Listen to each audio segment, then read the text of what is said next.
You know, the brain is a pretty amazing thing. It's like this super complex computer, always running, always processing, and most of the time it runs on patterns. We have our ways of thinking, our habits, our emotional loops. These patterns are efficient, but sometimes they get stuck. They can lead to problems like depression, anxiety, or addiction. For a long time, we didn't really have many tools to truly shake these patterns up in a profound way. But then there are psychedelics. And what we're learning now is that these substances don't just make you see pretty colors or have deep thoughts. They actually get in there and mess with the brain's wiring, not permanently in a bad way, usually. More like a temporary reorganization. They make the brain more flexible, more open to new ways of connecting. It's a bit like giving your brain a software update, or maybe even a complete defrag and reinstallation, but with the possibility of installing new, better programs afterward. So, how does that even happen? How do these chemicals like psilocybin from magic mushrooms or LSD actually change something as fundamental as brain wiring? It mostly comes down to a few key things. One particular brain chemical system, how different parts of the brain talk to each other, and the brain's amazing ability to change itself. Let's start with the brain chemical side of things. The star of the show here is serotonin.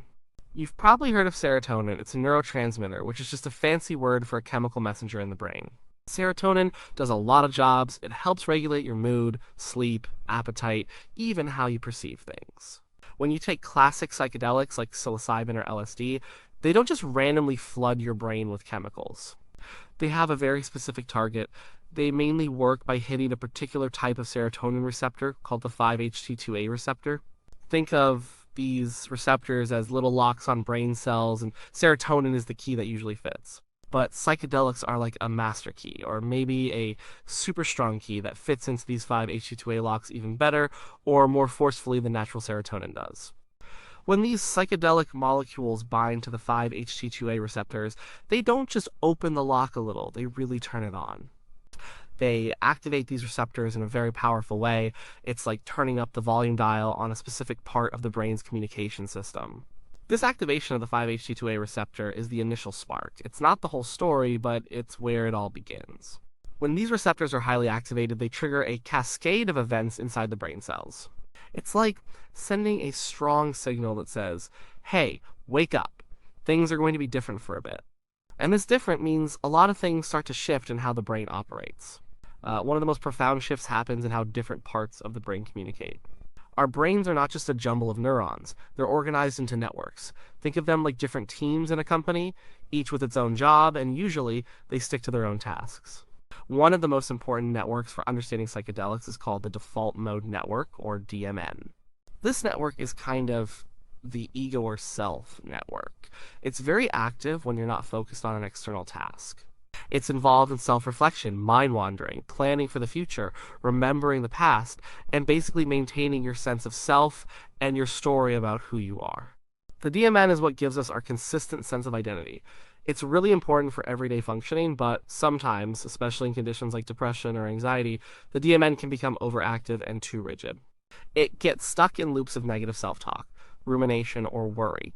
It's like an internal critic that never shuts up, or a projector endlessly playing the same old, often negative movie.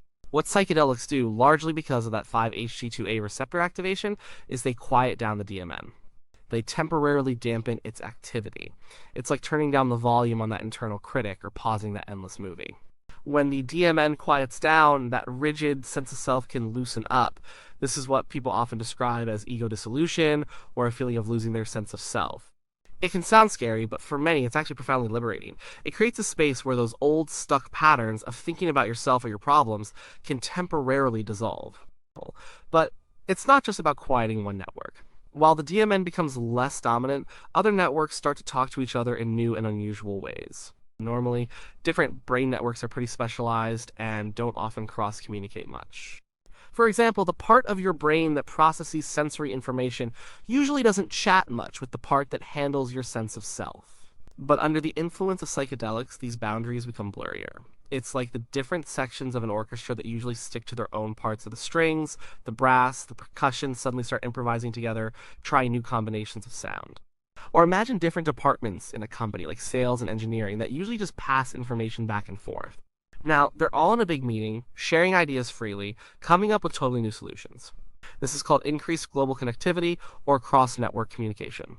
In brain regions that rarely interact start forming temporary new connections. This is a big part of the rewiring. It's not just more activity, it's a more diverse and interconnected pattern of activity. This increased connectivity is a hallmark of the psychedelic state. It's thought to be behind a lot of the subjective experiences too. When your sensory areas are talking to your emotional centers in new ways, you might experience synesthesia, where you sounds or feel colors.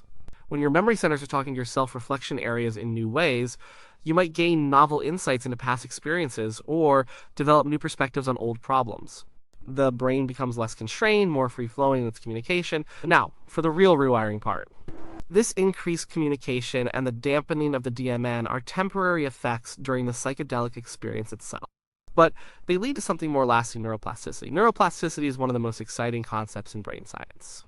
It's simply the brain's ability to change its structure and function in response to experience. It means your brain isn't a fixed organ. It's constantly adapting, forming new connections, strengthening old ones, or even pruning away unused ones. This is how we learn new things, form memories, and recover from injuries. It's the brain's built-in flexibility. And here's where psychedelics really shine. They seem to powerfully promote neuroplasticity. They make the brain much more plastic, much more open to change for a certain period of time. It's like they open up a window of opportunity where the brain is exceptionally malleable. How do they do this at a cellular level? Well, remember those 5-HT2A receptors? When they're strongly activated by psychedelics, they kickstart a bunch of processes within brain cells. One of the key things is they can promote the growth of new connections between neurons.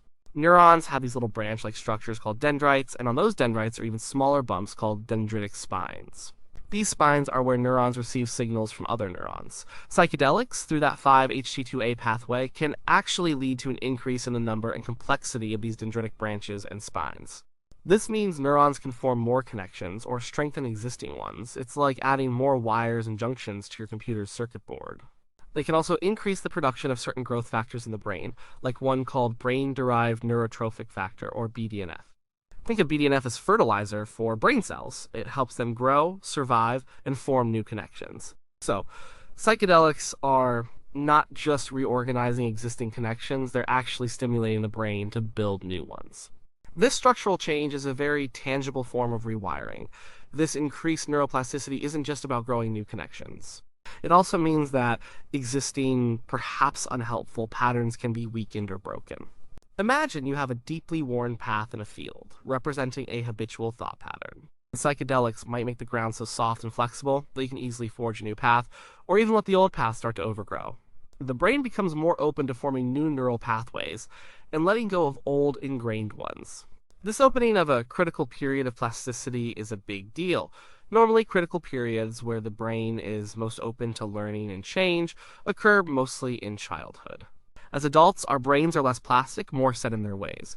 Psychedelics seem to temporarily reopen these windows of plasticity, making the adult brain behave a bit more like a developing brain, capable of rapid and profound learning and adaptation. This means new behaviors, new ways of thinking, and new emotional responses can be learned and solidified much more easily during and after a psychedelic experience. Let's link these brain changes to what people actually feel and experience during a psychedelic journey. When the DMN quiets down and the sense of self becomes less rigid, people often report a feeling of interconnectedness or a sense of oneness with everything. This isn't just a spiritual idea, it could be directly related to the brain's internal communication becoming more integrated and less compartmentalized. If your brain feels more connected, maybe your subjective experience of reality also feels more connected. The novel insights and new perspectives people gain are directly tied to that increased cross-network communication. When areas of the brain that usually don't talk much suddenly start exchanging information, you can see your problems, your memories, or your relationships from entirely new angles. It's like looking at a painting you've seen 1,000 times, but suddenly you're seeing it in a different light, or from a completely different room in the gallery, noticing details you never did before. This can lead to profound moments, where complex issues suddenly seem clear, or long-held beliefs are reevaluated. Emotional processing is another huge part of this. Many mental health conditions involve rigid emotional patterns. People might suppress emotions or get stuck in cycles of anxiety or sadness. Psychedelics, by increasing brain flexibility and communication, can allow people to re-engage with difficult emotions or traumatic memories in a new way. It's often not about avoiding the pain, but about being able to process it with a different perspective, with less fear, and with more self-compassion. The brain becomes more equipped to handle and integrate these tough emotional experiences rather than just burying them or being overwhelmed by them. And this brings us to why any of this matters beyond just having an interesting experience. These rewiring effects are the basis for the therapeutic potential of psychedelics. Think about depression. It's often characterized by rigid, negative thought patterns, rumination, and a sense of being stuck. The DMN is often overactive in depression. By quieting the DMN and promoting new connections, psychedelics can break these rigid patterns. They offer a chance for the brain to reset itself, to literally form new pathways that aren't weighed down by the old negative loops. The new insights gained during the experience can help people reframe their lives and their problems, leading to a lasting shift in perspective. For anxiety and PTSD, the brain gets stuck in fear responses and avoidance behaviors. Psychedelics can help process traumatic memories by allowing them to be revisited in a state of increased emotional openness and reduced fear. The enhanced neuroplasticity means that new, healthier associations can be formed around these memories, essentially writing how the brain responds to past trauma. The brain can learn that a once threatening memory is now just a memory, and it doesn't need to trigger the same intense fear response. In addiction, deeply ingrained habits and craving pathways are at play. Psychedelics can disrupt these habitual behaviors by offering a new perspective on one's relationship with the addictive substance or behavior. They can help people connect with deeper values or reasons to change, essentially rewiring the brain's reward system and priorities. The new connections formed can help build pathways for healthier coping mechanisms and decision-making. Even for end-of-life distress, where fear and anxiety about death are common, psychedelics can help. They can foster a sense of peace, interconnectedness, and a reduced fear of death, perhaps by loosening the grip of the self-narrative and allowing a broader, more accepting perspective. It's crucial to understand that it's not just the drug doing all the work. The psychedelic experience, while powerful on its own, really acts as a catalyst. It opens that window of plasticity. But what happens during that window and after it closes is just as important. This is where set and setting come in. Your mindset going into the experience and the environment you're in. A safe, supportive environment with professional guidance allows for the experience to be constructive. And the period after the experience, known as integration, is absolutely vital. Integration is the process of making sense of the insights gained and actively working to incorporate those new perspectives and behavioral changes into everyday life. If the brain is suddenly more plastic, more open to new connections, you need to guide what those new connections become. Without integration, the brain might just snap back to its old, familiar patterns. It's like having a freshly plowed field. You can plant new, healthy seeds, or you can just let the weeds grow back. Therapy, reflection, journaling, and changes in lifestyle can all help solidify the positive rewiring and prevent regression. So, the rewiring isn't just a temporary drug effect. It's a process where the psychedelic temporarily shifts the brain into a highly malleable state. This state allows for new patterns of thinking, feeling, and behaving to emerge and potentially take root. The lasting changes come from the brain's natural ability to learn and adapt, supercharged by the psychedelic, and then consciously guided during the integration phase. But we should be real about this. This isn't a magic pill. There are nuances and cautions. Not everyone responds the same way. People can have challenging experiences, and for some, it might not be helpful or could even be harmful if not done carefully. People with certain mental health conditions, like psychosis, are usually advised to avoid psychedelics, as the profound changes in brain activity could exacerbate their symptoms. The scientific community is still learning a lot. We don't have all the answers yet about how these complex mechanisms work in everyone or for every condition. And the positive changes aren't guaranteed. You can have an experience that opens up new connections, but if you don't, then work with those changes, the brain can still revert. The rewiring isn't a one-time fix. It's more like getting a fresh start, a clean slate, or a moment of deep clarity, which then needs to be built upon. To sum it all up, psychedelics don't just offer a temporary escape or a different way of seeing things for a few hours. They temporarily change the very architecture and communication patterns of the brain. They do this mainly by activating a specific serotonin receptor, which then leads to a quieting of the rigid self network and a huge increase in communication between other brain networks. And critically, they make the brain much more plastic, much more capable of growing new connections and learning new ways of operating.